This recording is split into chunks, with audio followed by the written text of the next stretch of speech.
particularmente 2 conferencias, y que le llevaban justamente claves para el monitoreo de la calidad en educación en América Latina. Y el objetivo de este video era darnos cuenta que saber qué es la calidad y después medir la calidad en la escuela o en la educación en lo general no es una tarea tan fácil como de momento nosotros pensaríamos. Es decir, pensamos que es fácil determinar la calidad, pero el término de calidad, cuando lo tratamos de traducir en ciertas características que deberían de poseer los procesos formativos y todos otros elementos vinculados a esos procesos formativos, nos damos cuenta que es una tarea un poquito más compleja. Bueno, no sé si tuvieron oportunidad de revisar previamente estos videos, maestros, solo como pregunta. Sí, su servidor, sí, doctor. Sí. Ah, perfecto, sí tuvo oportunidad de verlos. Excelente, excelente. Muy bien, eso nos ayuda un poquito porque entonces podemos llevar la discusión considerando un poco que ya se pudo revisar este material. Me da mucho gusto que lo haya podido hacer. Entonces, vamos a continuar nuestra sesión.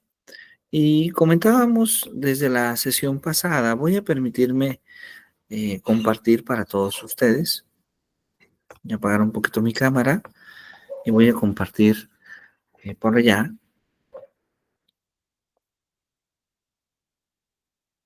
A ver si se puede ver por allá. Ya se ve. Ya se ve, ¿verdad? Bien, muchísimas gracias.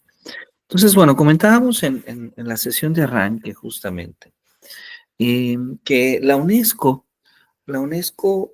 considera a la calidad, la educación, como ese medio para que el ser humano se pueda desarrollar plenamente y que gracias a este desarrollo se pueda crecer, se pueda fortalecer a las personas eh, en el entendido que una sociedad contribuye al desarrollo de la sociedad a la que pertenece, transmitiendo y compartiendo sus valores y su cultura. Entonces, la UNESCO establece una serie de metas globales eh, para un desarrollo sostenible. De hecho, en muchas ocasiones hemos visto estas metas traducidas con un elemento que ha sido muy popularizado en el mundo, que son justamente las metas 2030, es decir, cómo estamos pensando la educación en esta década. Y bueno, este análisis es interesante porque estas metas se proponen hace años atrás. Y ahora que estamos en el 2025, nos encontramos justamente a tan solo 5 años del 2030. Y podríamos tal vez preguntarnos qué tan cercanos o qué tan lejanos estamos de alcanzar estas metas provistas. Desde erradicar la pobreza, la lucha contra el hambre, desarrollar una sociedad más saludable. Voy a dejar el punto número 4 al final. La igualdad de género, el agua potable y el saneamiento, el uso de energías renovables, el que la mayoría de los ciudadanos cuente con un empleo digno y un crecimiento económico,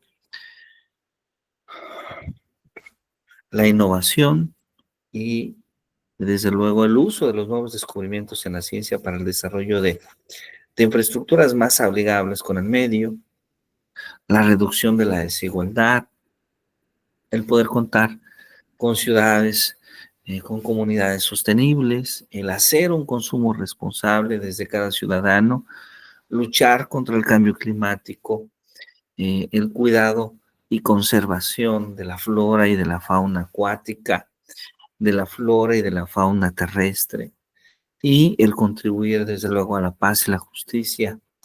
Estamos pensando justamente estas metas. Y desde luego, una de esas metas que es la meta número 4, como podemos ver, consiste en alcanzar una educación de calidad. Una educación de calidad. Entonces, hablar de calidad de educación en nuestro contexto involucra justamente hablar también de cómo nosotros podemos contribuir a desarrollar esa calidad en la educación, en una labor justamente de responsabilidad de las maestras y de los maestros. Pero entonces, ¿en qué consiste esta educación de calidad?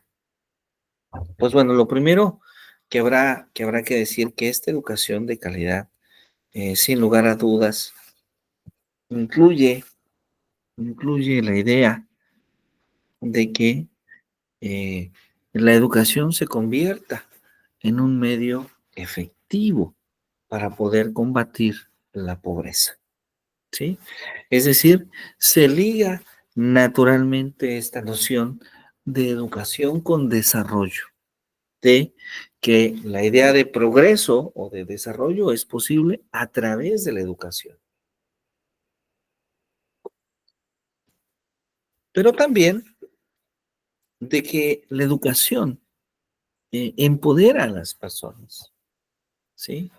Algo, algo que es real es que eh, los procesos de alfabetización transforman la vida de las personas. Una persona que sabe leer, que sabe escribir, que sabe usar operaciones matemáticas básicas, desde luego que tiene muchísimas más posibilidades de desarrollo que una persona que no tiene estos saberes básicos.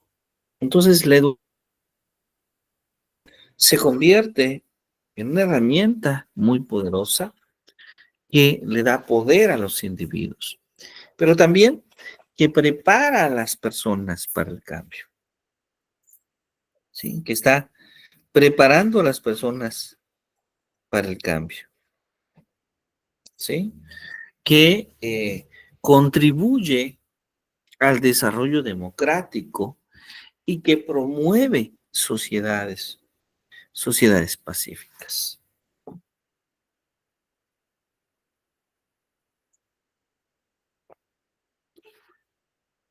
Ahora, la educación también la podemos ver como un derecho humano. La educación también la podemos ver como un bien público, ¿sí? En el sentido de que todo ciudadano pueda tener acceso a la educación, a una educación de calidad.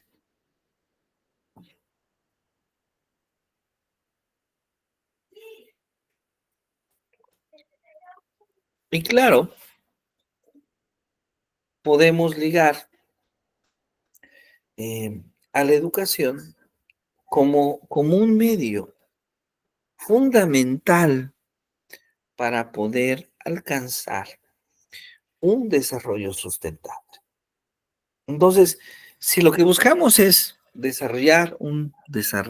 tener un desarrollo sustentable, la educación juega un papel fundamental, porque a través de la educación se va construyendo ese cambio, esa transformación cultural que hace que podamos primero serse a la coexistencia, por ejemplo, con la naturaleza, con otras personas, y después a que podamos integrar nuevas costumbres, nuevas formas de coexistir con la naturaleza. Y claro, una educación de calidad promueve siempre un aprendizaje a lo largo de toda la vida, ¿sí? Eh, entonces, la UNESCO nos dice que una educación de calidad en lo general cumple o atiende justamente estos puntos. ¿Alguna pregunta, alguna duda hasta aquí? Hasta el momento no, doctor. Muy bien. Bueno, pero entonces, si analizamos algunas características de qué significa una educación de calidad, la UNESCO nos dice que habrá que analizar, revisar un concepto un poco más amplio. Es decir, ¿qué características debe de tener una educación de calidad? Bueno, para la UNESCO, al menos son 5 características. La primera de ellas es la pertinencia, ¿sí? Una educación pertinente que tiene un currículum, que tiene una normativa, que es posible analizarla desde las prácticas del salón de clases, que es flexible y que es diversa porque busca adaptarse a las necesidades de los estudiantes. Y claro, cada estudiante es diferente, cada estudiante tiene necesidades distintas. Entonces, hablamos de una educación que deba poseer un currículum flexible y diverso.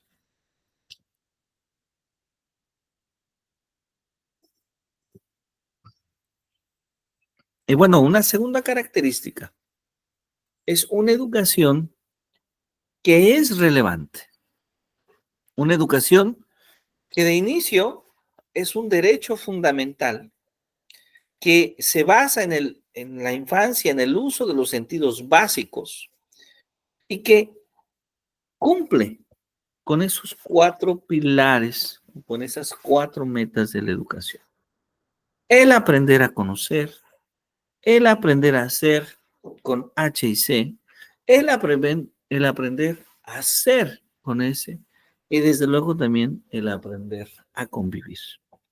Es decir, una educación que cumple con estas propias metas, eh, estas 4 metas que son fundamentales para una educación de calidad. Entonces, una educación que cumple con estos, que es un derecho, una educación que cumple con estos, con el uso de estos 4 sentidos, es una educación de relevancia. Sí, es una educación de relevancia, es una educación relevante que seguramente va a tener un impacto en las normas, en el currículum y en las prácticas que viven y que experimentan cada uno de los estudiantes.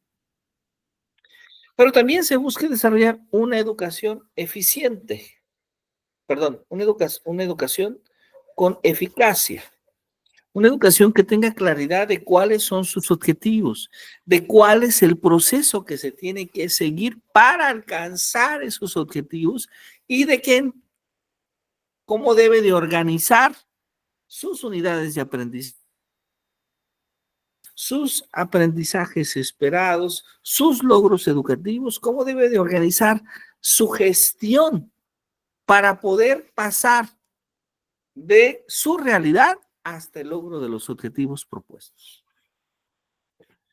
Una educación que debe de dar acceso a todos, a todas, y que debe de buscar que todas y todos puedan concluir. En el sentido en el que se pueda contar con una educación que realmente esté al alcance de todos, que todos los estudiantes puedan conseguir logros académicos y que los docentes también pues sean reconocidos por su trabajo académico. Una educación que siempre busca desarrollar un clima para la búsqueda de objetivos comunes entre toda la comunidad escolar, los padres de familia, los niños, las niñas y desde luego la comunidad exterior a la escuela. Una educación que por otro lado busca ser una educación eficiente. Y decimos eficiente en el sentido en que sabemos que para que la educación se lleve a cabo se debe desarrollar una gestión de recursos. Por ejemplo, no sé si alguno de ustedes tenga el dato de qué tan grande es la educación pública y privada en el mundo. ¿Alguien tiene alguna idea?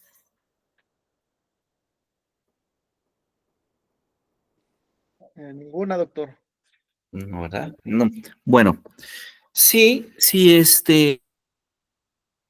fuentes de la UNESCO vamos a encontrar en que en el mundo es un poco más grande en porcentajes generales la educación que es gestionada por el Estado. Sin embargo, la principal cooperación educativa es de financiamiento privada, ¿sí? ¿Esto qué significa? Esto significa que en general son los gobiernos los que gestionan, los que aperturan los espacios educativos, pero hay más recursos en la financiación particular que en la financiación gubernamental. Esto es una fuente muy reciente de apenas el año pasado, que nos habla de que cerca del 75% del financiamiento que existe en el mundo es de índole privada. Bueno, esto, por otro lado, significa que los estados, los gobiernos tienen una tarea sumamente importante y pendiente de poder apoyar más financiamiento, de poder lograr más financiamiento para la educación de sus respectivos estados, para la educación pública.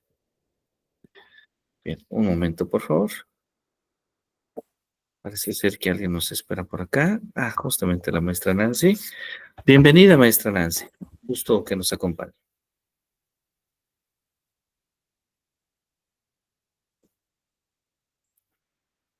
Bien, voy a volver a compartir entonces.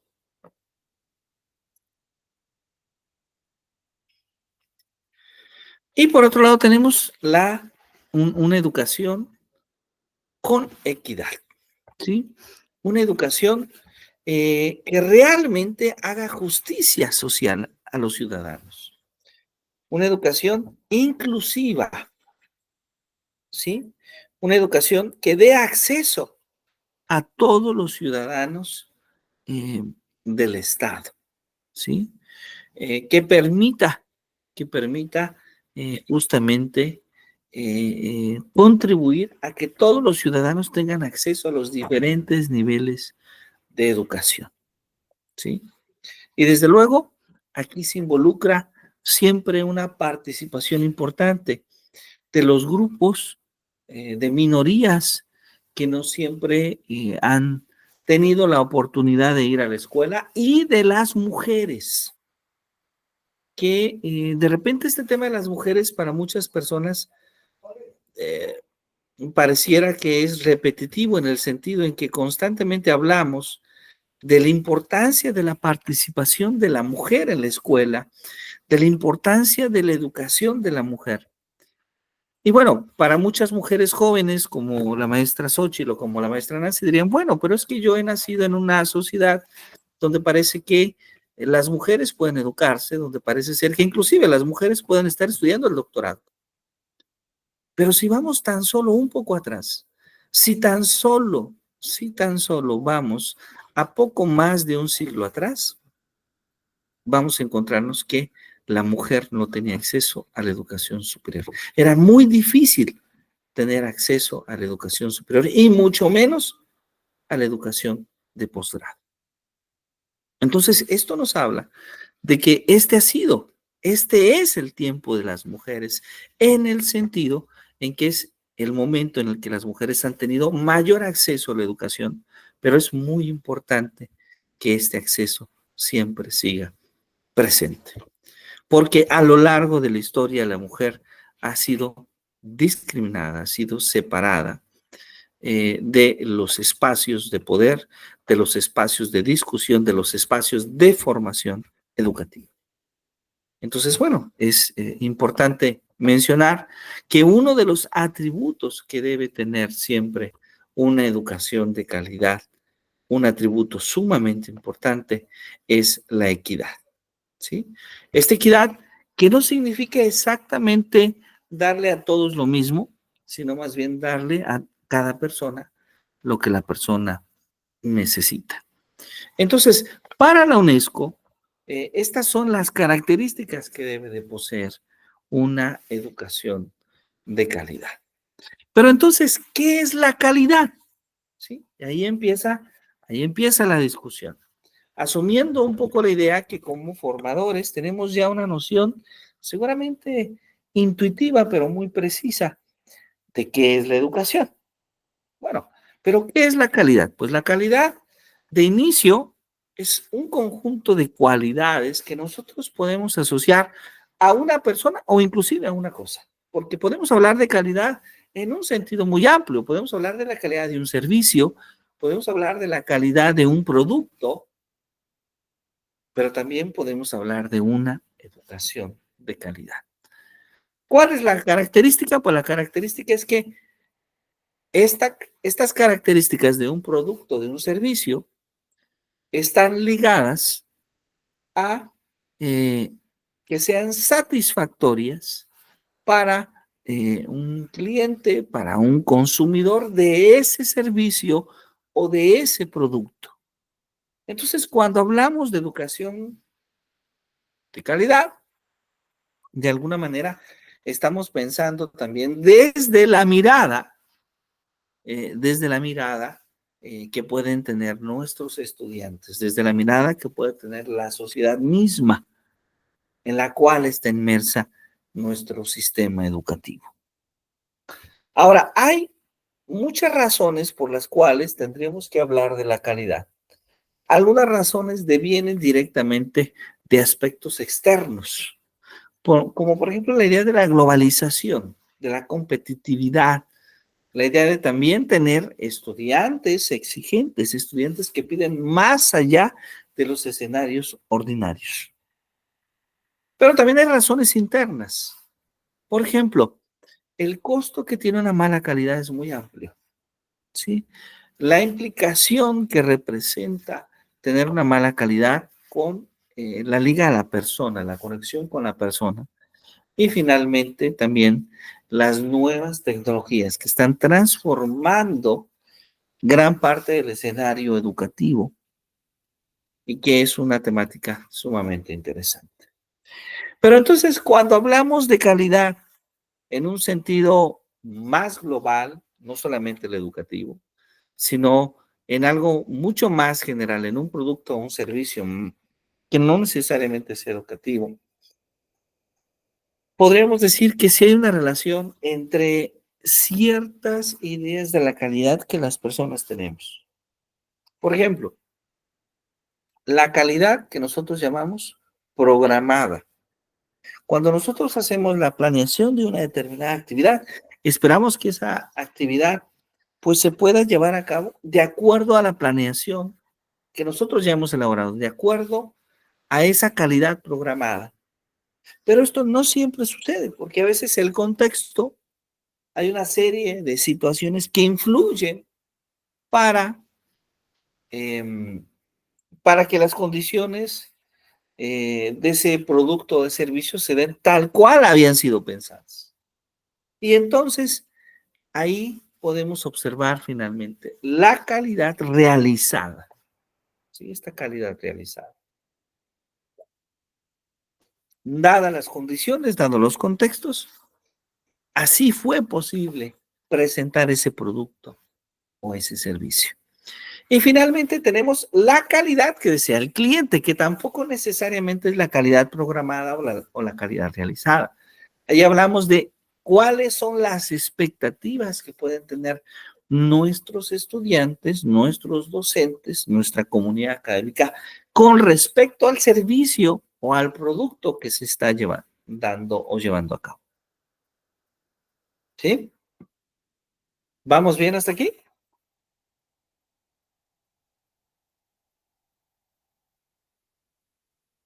Muy bien. Entonces, observemos que esta calidad total es aquella calidad que surge de la intersección de la calidad que desea el cliente, de la calidad programada y de la calidad realizada. Cuando estas tres calidades coinciden en intersección, entonces estamos hablando de justamente una calidad total. Muy bien.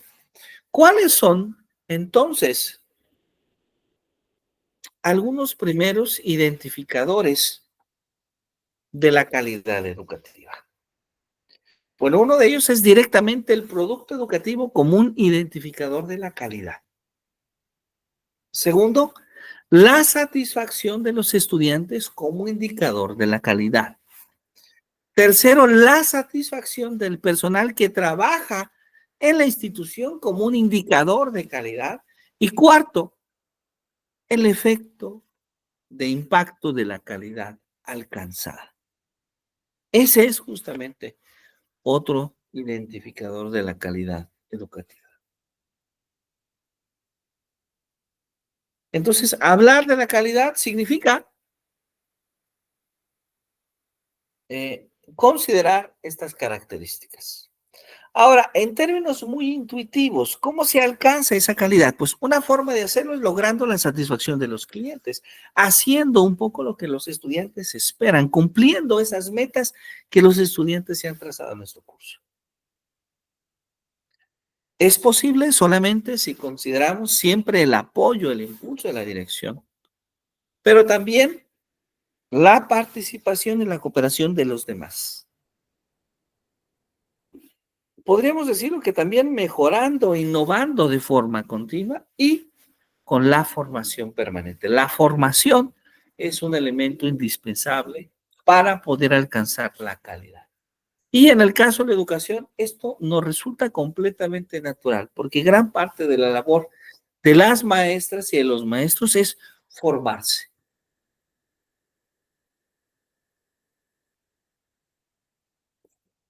Muy bien. ¿Cuáles son entonces algunos principios de calidad? ¿Sí? Si nosotros lo que queremos es construir, ¿cuáles serán algunos de estos principios? Primero, un enfoque centrado en el cliente. El liderazgo, el compromiso de las personas, el enfoque en los procesos, la mejora continua y, claro, un elemento muy importante que es tomar decisiones basadas en evidencias. Y también pensar en cuál es la gestión de estas relaciones. Bueno, aquí estamos hablando de estos 7 principios de la calidad. Entonces, me gustaría que pensáramos en nuestro escenario escolar, en nuestro día a día de la escuela, y yo les haría la pregunta entonces, en qué situaciones estos principios de la calidad emergen en nuestra práctica educativa? Cuando ustedes están en el salón de clase, cuando están trabajando con sus estudiantes, logran identificar que alguno de estos principios de la calidad que estamos citando ahora justamente se relacionen directamente con su práctica. Y ahí va la primera actividad del día. Y la pregunta sería, si esto es así, es decir, si ustedes identifican que precisamente algunos de estos principios tienen una relación directa con su práctica, entonces la pregunta es, ¿cómo es que se da esa relación? No sé si podamos escribir de manera muy breve 1 o 2 renglones por cada uno de estos principios que tiene conexión con su práctica y cómo ustedes adaptan este principio o logran identificarlo con la práctica que ustedes realizan. ¿Sí se entiende esta actividad, maestra Nancy? Sí. ¿Sí se entiende? Muy bien. Maestro Julio, ¿cuánto tiempo damos para que todos allá en nuestra casa podamos identificar 3 o 4 principios, nada más, 3 o 4 principios? Como unos 10 minutos, doctor, nada más, si podría proyectarlos para irlos copiando y ir haciendo la redacción. Perfecto, claro que sí. Entonces, a ver, voy a apagar un poquito mi cámara, voy a proyectar y siguiendo este día del maestro Julio, muy buena, vamos a dar 10 minutos para que todos identifiquemos cómo en nuestra práctica identificamos al menos unos 3 principios, tal vez no los 7, pero al menos 3 principios. Que mostremos un ejemplo de cómo podemos identificar estos principios. Vamos entonces a dar un tiempo de 10 minutos y vamos a escribir estos principios. Si en el espacio donde estamos es posible platicar, los platicamos. Si no es posible platicar, les pido entonces que lo escribamos en el chat. De esa manera, ahí escribimos nuestro ejemplo. Vamos a dar estos 10 minutos y yo aprovecharé entonces para ir por una tacita de café en lo que ustedes escriben. Adelante, por favor.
Buenas tardes, hola Andrea, ¿cómo estás?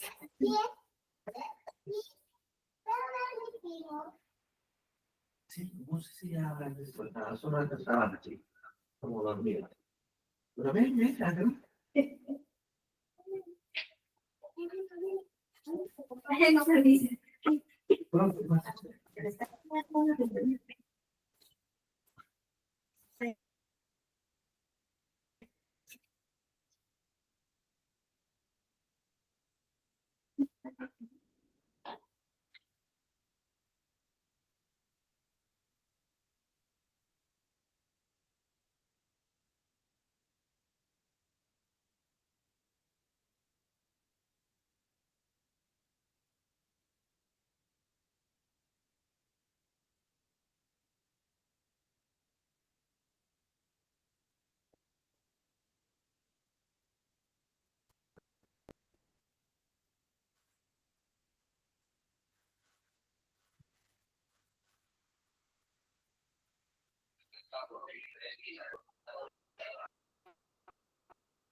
Esto de manito. Deja la animalita. Deja. Ven.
Hemos dado ya un poquito de tiempo.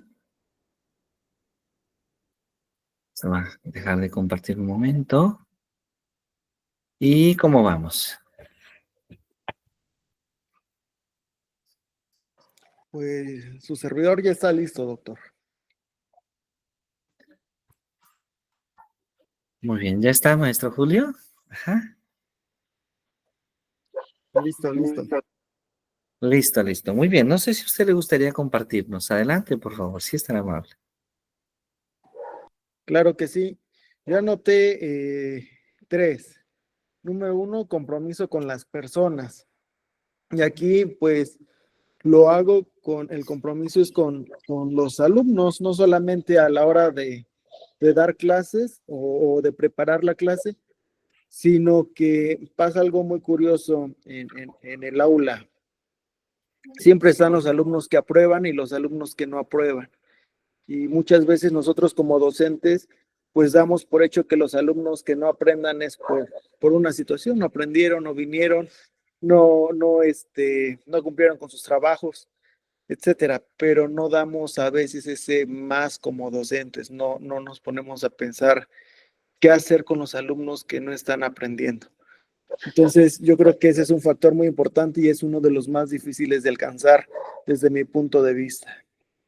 También tomar decisiones basadas en evidencias y eso por experiencia igual lo traduzco a la evaluación de los alumnos. No podemos evaluar a los alumnos porque me caen bien, porque me caen mal, sí, porque yo fallé como docente en asistir a mis clases, pues les voy a poner un 10 para no tener problemas, etcétera, ¿no? Entonces, igual creo que es un factor muy importante y que también que el alumno se debe de quedar satisfecho con la explicación de sus evaluaciones. Eh, Otra más, la mejora continua. Por ejemplo, su servidor constantemente se certifica y en algunas cosas que me he certificado, pues es en el uso de Excel, porque al final del día su servidor lo ocupa mucho. Pero, no sé, ahorita la última certificación que tengo, por ejemplo, es 2018 y ahorita que tengo el gusto de tener una compañera que igual es muy buena en el manejo de Excel, pues tiene algunos trucos que yo no me sé, ¿no? Y a lo mejor eso podría facilitar mi trabajo y también podría llevarlo a enseñarlo con mis alumnos, facilitando igual su trabajo y que puedan ser más productivos. Esas serían las 3 que escogí, doctor. Muy bien, excelente. Muy bien, maestro Julio. Perfecto. Bueno, de hecho, identificar estos principios en nuestra práctica significa que hacemos una práctica de calidad. Ese es justamente el objetivo de esta actividad, el poder identificar que muy seguramente algunos de estos principios los podemos relacionar de manera perfecta. Y nosotros acá propusimos 3, pero podrían ser seguramente más principios. No sé si, creo que la maestra Nancy ya se desconectó, debe tener algún problema de conectividad. La maestra Xochitl sigue con nosotros. Si alguna de las dos le gustaría platicarnos, si es posible, con mucho gusto.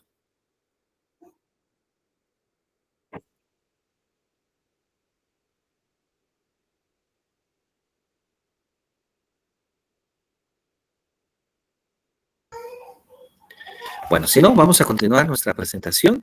Voy a volver a compartir pantalla para ustedes. Y bueno, hablábamos de estos 7 principios de una educación de calidad, pero ya desde nuestro país, de alguna manera, se ha tratado de traducir estos principios a el trabajo que hacemos en la escuela. Y hace algunos años, a lo mejor maestra Xochitl, maestro Julio, les tocó escuchar del programa de escuelas de calidad. No sé si alguno de ustedes lo haya escuchado antes. Sí, sí, le escuché, doctor. Sí, o tal vez participó, o tal vez en su escuela se participó, tal vez, no lo sé. En lo que llevo de años de servicio, que son 6, no me tocó participar, pero sí lo escuché. Muy bien, pues no, en México ya antes se había pensado cómo llevar estos principios a la práctica y se creó un programa llamado Escuelas de Calidad, ¿sí? Un programa que tenía estas características que me he permitido cortar para ustedes: el gozar de prácticas docentes flexibles, el tener una planeación participativa, el evaluar para una mejora continua, el tener participación social responsable, el trabajo en equipo, la toma de decisiones, el liderazgo compartido y finalmente la rendición de cuentas. Este fue durante mucho tiempo un programa federal que contaba con recursos propios y que apoyaba de formación, de capacitación, de infraestructura y de materiales a las escuelas, considerando estos principios de la calidad. Es decir, el objetivo del programa de escuelas de calidad era garantizar la calidad educativa en las escuelas, en las escuelas que estaban adscritas a este programa de federal. Entonces, bueno, ya antes nuestro país había realizado este intento por asumir los principios de la calidad como principios de calidad educativa. Debo decirlo que en la actualidad este programa como tal ya no existe. Este programa de escuelas de calidad se cambió a un programa de fortalecimiento de la excelencia educativa. Era el programa de fortalecimiento de la excelencia educativa, cuyo también ya desapareció. Bueno, pero entonces, ¿cómo nosotros podríamos generar un mecanismo, perdón, un mecanismo que nos permita poco a poco acercarnos a la calidad educativa? Pues Shewhart y Deming idearon una forma de hacerlo, idearon una forma de hacer un proceso de gestión constante educativas que con el paso del tiempo, este proceso, de hecho, de mejora continua, nos fuese garantizando una calidad en el servicio, una calidad en el producto.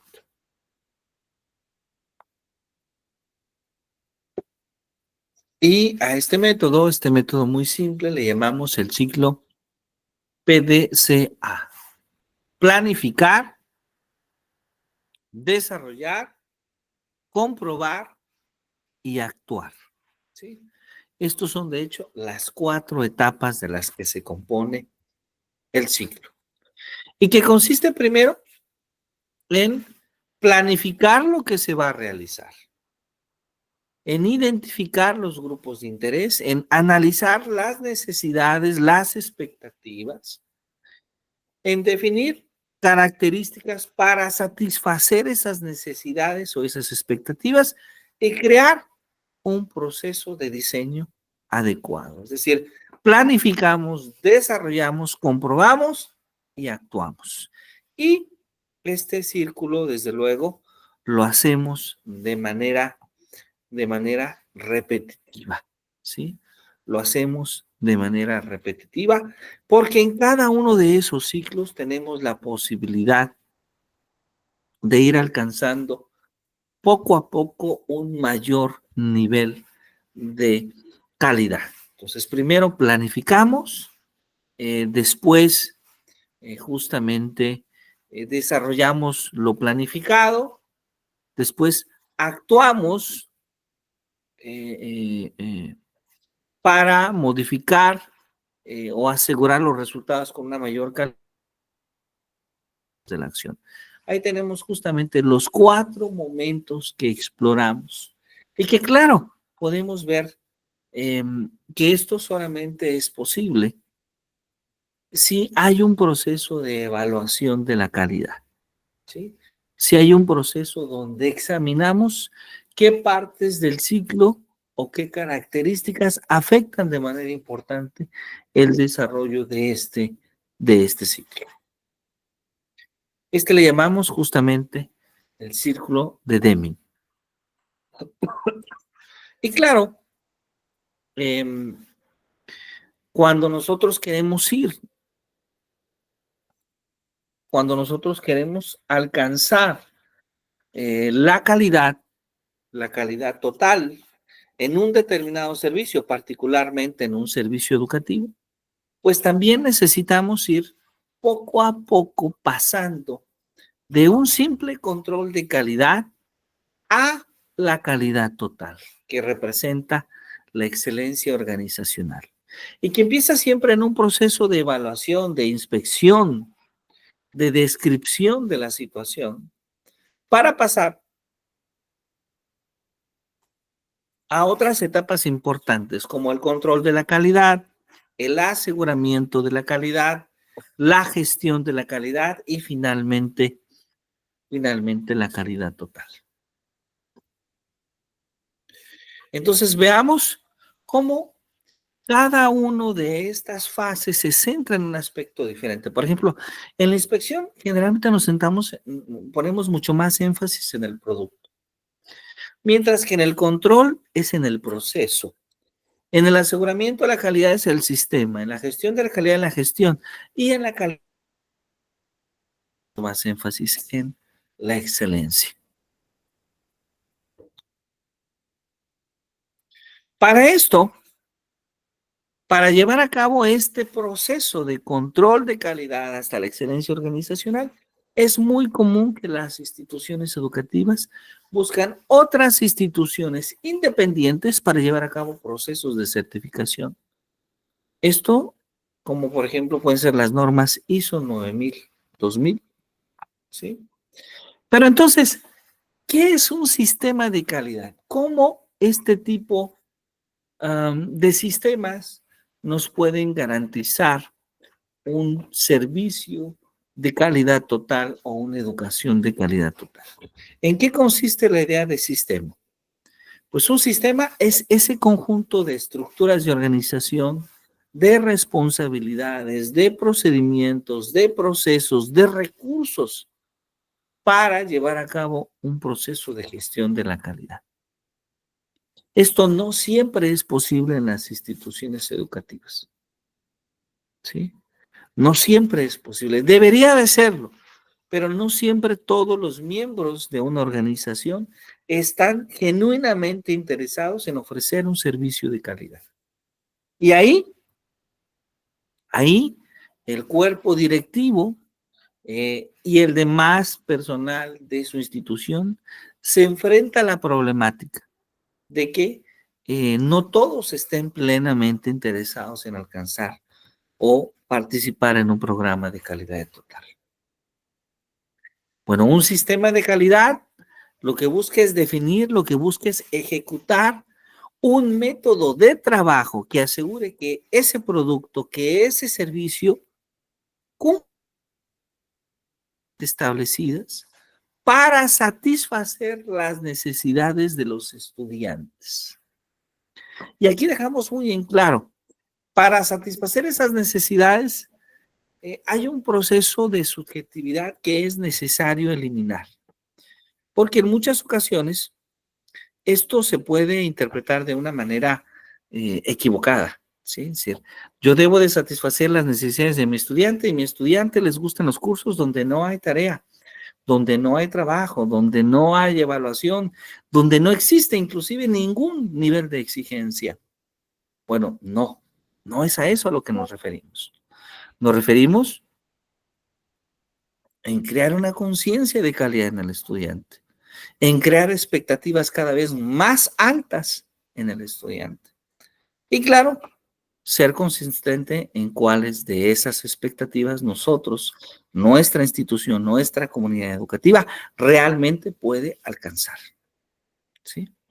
Entonces, gestionar la calidad implica satisfacer plenamente al estudiante, pero satisfacer plenamente al estudiante, nuevamente, hay que verlo con esta mirada de la calidad total. ¿Sí?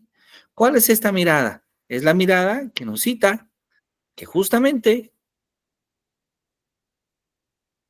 el estudiante espera una determinada calidad, ¿sí? Desea una determinada calidad, pero esta calidad tiene que estar en intersección con la calidad programada y con la calidad realizada, que debe de haber un punto de intersección entre estas calidades, y al darse ese punto de intersección es que encontrará el estudiante un servicio de una determinada calidad. Pero no estamos a expensas únicamente de lo que el estudiante interpreta que es esa calidad, porque el estudiante en muchas ocasiones podría tener una mirada muy subjetiva y muy a modo de lo que espera de la escuela. Entonces nosotros esperamos que el estudiante sea consciente que tiene que esperar mucho más de la escuela misma. Muy bien. ¿Vamos bien hasta aquí, maestra Xochitl, maestro Julio? ¿Alguna duda, alguna pregunta? No, doctor, coincido con lo que comenta.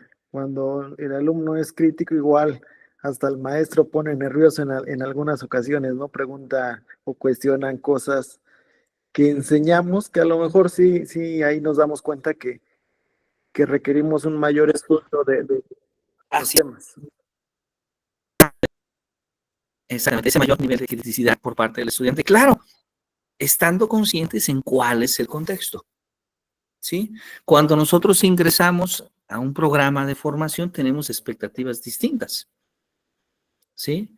Esa expectativa es distinta si nosotros estudiamos en una escuela normal rural, si estudiamos en una escuela normal urbana, si estudiamos en un programa en línea, si estudiamos en la UNAM, y es muy diferente así vamos a Cambridge o a Harvard o a Princeton.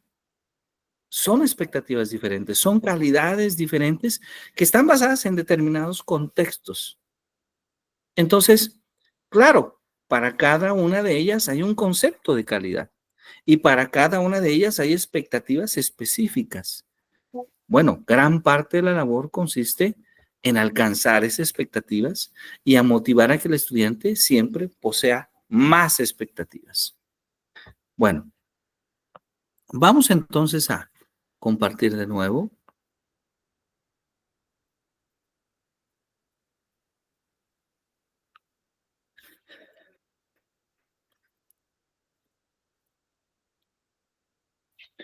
Bueno, entonces, ¿cómo nosotros implantamos un sistema de calidad? ¿Verdad? Porque un sistema es algo importante. Bueno, lo primero que tenemos que hacer es tal vez darnos cuenta del papel que juega la calidad, y a esto le llamamos comúnmente es crear una cultura de la calidad, ¿sí? La evaluación es una parte importante para la construcción de esa cultura, la evaluación constante. ¿Qué nos ofrece nuestra escuela? ¿Qué calidad nos ofrece a través de sus profesores, a través de sus servicios básicos? ¿Qué calidad nos ofrece a través de lo que yo mismo como estudiante realizo? Porque yo también soy parte de ese sistema. ¿Qué calidad nos puede ofrecer a través del contexto en el que estudiamos en esta escuela? ¿Sí? Entonces, debe de haber una sensibilización de esta cultura de la calidad. Y claro, hay que tomar una decisión antes de formarse, antes de informarse. Es decir, la decisión radica en si es una institución de calidad, si es una institución que va a implantar un sistema de calidad o que ya tiene implementado inclusive un proceso de sistema de calidad, pues hay que respetarlo. Entonces, yo decido en qué institución participar y de qué calidad son mis expectativas. ¿Sí? el compromiso es sumamente importante, ¿sí? Y esta idea del compromiso es muy fuerte para todos. El compromiso de los docentes para alcanzar una escuela de calidad es importante. El compromiso de los estudiantes es importante. El compromiso del personal directivo, del personal administrativo es importante, ¿sí? Por ejemplo, en nuestro país, antes de hablar de estos modelos, en nuestro país existen programas de posgrado de calidad, ¿sí? Existen programas de posgrado de calidad. Existen programas de posgrado de excelencia, ¿sí? El Consejo Nacional de Ciencia, Tecnología, Innovación y Humanidades posee un programa de programas de excelencia, lo que antes llamábamos el programa de excelencia CONACYT. Aproximadamente casi 200 programas de maestría o de doctorado están registrados ante CONACYT. Y un programa de excelencia CONACYT, ¿qué implica? Es un programa de tiempo completo. Es un programa en el cual solamente participo como estudiante si, por ejemplo, el profesor Julio es profesor ante grupo, si él solicita su permiso de 3 años y deja su trabajo para poder participar de tiempo completo en el programa de CONACYT. ¿Qué nos ofrece un programa de CONACYT? Bueno, nos ofrece una beca, generalmente. Nos ofrece que la mayoría, que al menos el 75% de sus investigadores están registrados en el Sistema Nacional de Investigadores. Y esto ya per se significa que escriben, que publican y que todos tienen estudios superiores a doctorado. Es un programa de excelencia CONACYT. Pero es un programa que solamente admite un pequeño número de estudiantes. La mayoría de los institutos o centros que están registrados ante CONACYT aceptan entre 25 y cuando máximo 40 o 50 estudiantes por generación. Es decir, es un programa que lamentablemente no es alcanzable para todos, no da acceso a todos, solamente a un pequeño segmento de la población que cumple con esos requisitos de calidad, de máxima calidad, al menos en nuestro país. Esa es la máxima calidad. Después tenemos los programas ya no de excelencia, sino de calidad CONACYT. Ahora, algo que es muy importante, un programa de excelencia CONACYT, todo alumno que es aceptado, todo alumno tiene beca, como una obligatoriedad del programa. Pongo este ejemplo porque un programa de calidad CONACYT ya no cumple con este requisito. Julio puede ser aceptado, puede tener beca o no puede tener beca. Generalmente los programas de calidad CONACYT, como aproximadamente el 60% de los estudiantes tiene beca, pero hay un 40% que no la tiene. Y nuevamente va a pedir hacer un programa de tiempo completo. Esto significa que forzosamente el profesor Julio y la profesora Xochitl no pueden trabajar, ¿sí? Deben de estar dedicados a su proceso formativo. Entonces, vean, tenemos la excelencia, tenemos la calidad y luego tenemos programas que ya no son de calidad CONACYT, pero tenemos programas que son registrados con registro de validez oficial ante la Secretaría de Educación Pública. Que, por cierto, los dos programas que hemos mostrado de CONACYT también están registrados ante la SEP. Estar registrados ante la SEP significa que el programa te garantiza que el documento expedido tiene validez en cualquier lugar de nuestro país. Y aquí sí podemos encontrar en nuestro país cerca de 600 programas de maestría y de doctorado, públicos y o privados, con instituciones privadas. De hecho, la gran mayoría es de instituciones privadas. De estos 600 programas, casi 400 y tantos son de instituciones privadas. Y ahí hay una oferta que también dista mucho, ¿sí? Porque tenemos desde programas que son presenciales, programas que son en línea. Tenemos programas como este, que es un programa en línea, pero que le llamamos con sesiones sincrónicas constantes. Es decir, hay una agenda de clases y ya sabemos que todos los sábados tenemos clases. Hay otros programas que dicen, no, solamente tenemos al inicio y al final del semestre. Y hay otros programas donde no hay sesiones sincrónicas, donde todo es asincrónico a través de una plataforma. Y claro, hay diferencias en las calidades. Al menos para la propia Secretaría de Educación, un programa de corte sincrónico genera más expectativas que un asincrónico. Sin embargo, no hay que demeritar ningún tipo de trabajo. También hay programas asincrónicos de una gran calidad, ¿sí? Entonces, cada programa genera también estudiantes con ciertas perspectivas. Por ejemplo, hablando de la calidad, un programa de doctorado exige que todos los participantes ¿sí? Un programa de maestría exige que al menos el 60% de los participantes, el 60% sean doctores y un 40% de maestría, ¿sí? Entonces, hay ciertos requisitos que la Secretaría de Educación Pública establece para garantizar la calidad. Sin embargo, debo decirlo, estos requisitos, aún cumpliéndose, no necesariamente son suficientes todavía para poder garantizar la calidad. Porque la calidad, además de los requisitos administrativos, te va a exigir un poco más. Te va a exigir siempre un poco más en ese trabajo.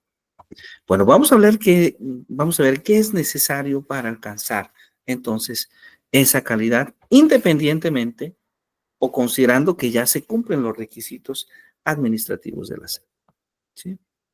Bueno, pues una manera de alcanzar esta calidad, como ya hemos comentado, el primer elemento es ser sensibles a ello, a construir una cultura de calidad, a tener un compromiso. Y miren, el compromiso es sumamente importante. Porque un sistema de calidad solamente se desarrolla si los miembros del sistema están comprometidos en ese desarrollo. Si los miembros del sistema están comprometidos en ese desarrollo. Solamente así es posible. Y tal vez antes de hablar de las otras características, todavía puedo darles un ejemplo más. En la Escuela Normal de las Huastecas, por ejemplo. La Escuela Normal de las Huastecas está recientemente iniciando un programa de formación. Hace unos meses nos fijábamos la postura de que este programa pudiese alcanzar, no ahora, pero pudiese alcanzar en un mediano tiempo, que hemos llamado 5 años, un posgrado de calidad CONACYT. Pero un requisito para alcanzar el programa de posgrado con calidad CONACYT es que el 60% de los maestros 70% de los maestros sean miembros del Sistema Nacional de Investigadores. Esto significa que de cada 10 maestros, 7 sean doctores o doctoras, 7 escriban al menos entre 3 y 4 artículos con arbitraje al menos nacional y tengan al menos entre 3 y 4 publicaciones durante los siguientes 2 años previos al registro. Entonces, tomar una decisión de apostar por un programa de calidad implica que nuestro grupo de profesores decida estudiar un programa de doctorado. Hoy en día tenemos a 13 doctorantes, 13 estudiantes de doctorado de la Escuela Normal de las Huastecas que se están formando para alcanzar este nivel de calidad. No ahora, sino en un futuro. Que ese es uno de los primeros requisitos. Y claro, se espera que en ese proceso formativo no solamente se obtenga el grado, sino que también se escriba y se publique. Entonces, este es un ejercicio de cómo las instituciones, finalmente, es un ejemplo de cómo las instituciones hacen esfuerzos a través de las personas para alcanzar esa calidad. Pero solamente es posible con el compromiso de las personas. Porque si de esos 13 estudiantes de doctorado, 3 o 4 dicen, bueno, yo finalmente no, pues entonces ya no alcanzamos el porcentaje mínimo y todo nuestro sistema se debilita. Entonces se requiere del compromiso en comunidad. Es solamente a través del compromiso en comunidad que un sistema de calidad realmente puede llevarse a la práctica, puede alcanzarse. Bueno, ¿qué necesitamos? Pues necesitamos elegir un modelo de referencia. Eso era el otro punto. ¿Cuál es ese modelo de referencia? Hay muchos modelos de calidad. ¿Sí? Es común, y lo comento no como una crítica, yo entiendo que muchas instituciones están interesadas en cierto tipo de certificaciones tipo ISO o a través del modelo europeo de gestión. Esto no está mal, está bien. Pero en muchas ocasiones este tipo de certificaciones, aunque sí certifican los procesos, y este proceso de certificación ayuda a una mejora de esos procesos, pero no siempre esta certificación pone énfasis en los procesos educativos de alta calidad o en los procesos académicos, sino más en los procesos logísticos y administrativos. Entonces, es común que las instituciones educativas, más que certificarse en ISO o en el modelo europeo de gestión de la calidad, lo que buscan es hacer una comparativa, lo digo en palabras muy francas y simples, en copiar un sistema de organización semejante al de una organización considerada de excelencia. Eso es lo que hacen muchas instituciones. Y bueno, el caso, en nuestro país tenemos muchos casos de este estilo. Probablemente los mejores ejemplos los tenemos en la Universidad Nacional Autónoma de México, la UNAM. No sé si ustedes han tenido la oportunidad de estar en la UNAM o de conocer la Universidad Nacional Autónoma de México, y seguramente se han dado cuenta que hay una diferencia entre facultades, escuelas, institutos y centros. No sé si alguien ha notado esa diferencia en alguna visita.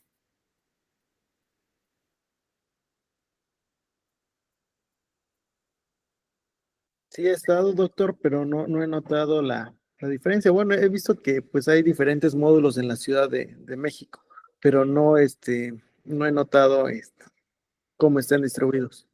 Claro, hay una organización, y esta organización, maestro Julio, de alguna manera es una copia del modelo europeo estadounidense. Bueno, primero digo europeo, después los estadounidenses copiaron el modelo europeo, lo hicieron estadounidense, lo adaptaron a sus necesidades, y finalmente la Universidad Nacional Autónoma de México toma este modelo. El modelo de las escuelas donde van todos los estudiantes y donde el reto principal es sí la calidad, sí cierto tipo de calidad, pero también la accesibilidad. O sea, que todos tengan acceso a la educación superior. Que todos puedan estudiar ciencias educativas, por ejemplo. En la Facultad de Filosofía y Letras está justamente la licenciatura en Pedagogía. Pero ya en la licenciatura, ya en la escuela, unos cuantos de la escuela van a ir a la facultad. Aquellos que desean hacer un estudio de posgrado, aquellos que por cuestiones laborables o por gusto propio, por interés académico, deciden continuar con su formación. Pero después están los centros y los institutos, que por cierto también tienen estudiantes. Pero el centro y el instituto lo que busca es formar investigadores. De hecho, en los centros y en los institutos es donde se encuentran los investigadores de calidad de toda la UNAM. ¿Qué hacen los centros y los institutos? Pues tienen un convenio de colaboración con las escuelas y con las facultades. Y entonces uno de sus investigadores da un seminario y se da cuenta que Julio está ahí. Dice, es que yo veo algo diferente en Julio. Creo que Julio puede ser el nuevo John Dewey o el nuevo Piaget, o tal vez Xochitl puede ser la nueva María Montessori. Es decir, veo algo excepcional en su formación que no tienen los demás estudiantes. Y entonces, ¿qué es lo que hace el instituto? El instituto tiene las condiciones para dar una educación especial a Julio y a Xochitl que no da a los demás estudiantes ni de la escuela ni de la facultad.